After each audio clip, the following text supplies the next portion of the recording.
fundit, normal që çdo herë ka ndryshime edhe ka nevojë që të përfshihen edhe komente të tjera. Sa i përket atyre komenteve në atë kohë, jo të gjitha janë përfshirë dhe unë po shpresoj shumë që gjatë javës ardhshme sa të kemi edhe komente nga Federata e Futbollit do të sqarojmë të gjitha edhe për opinionin publik. Okej. Mirë Kozhani?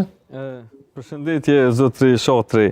E kam një pyetje të shkurt kështu në lidhje me këto organizimet rajonale që vinë këtu. Lidhet rajonale që bëhen, a merr pjesë dikush prej ministrisë në ato takimet edhe përzgjedhjet e delegatëve që bëhen? Ministria i monitoron atje fillon ajo gjeneza.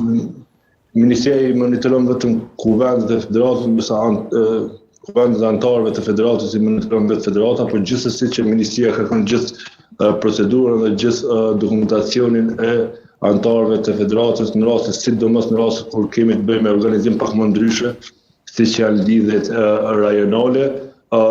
Unë e thash në fillim që disa nga lidhjet rajonale në këto momente, në këtë kohë janë duke zhvilluar kuvende dhe të gjithë dokumentacioni do të na dorëzohet javën që vjen, ashtu na thënë që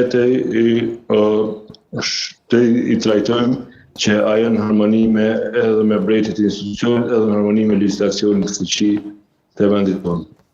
Po të shohë çka ndodh nëse Federata e Futbollit të Kosovës nuk i kryen këto, nuk i përfundon këto kërkesa apo nuk i përfill kërkesat nga ana e Ministrisë për Kulturën dhe Sport. Po flasim në rastin më të keq. Këto në shkresë që janë, për shembull. Unë po shpresoj që të rregullohen gjitha në rastin më të keq, institucioni Ministria e Kulturës nuk një çdo kuvend i cili nuk është në harmoni me ligjet dhe me legjislacionin e fuqi.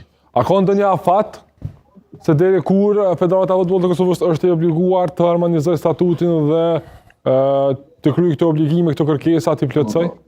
Federata e Futbollit ka para po që me datën 5 Mart kuvendin zgjedhor,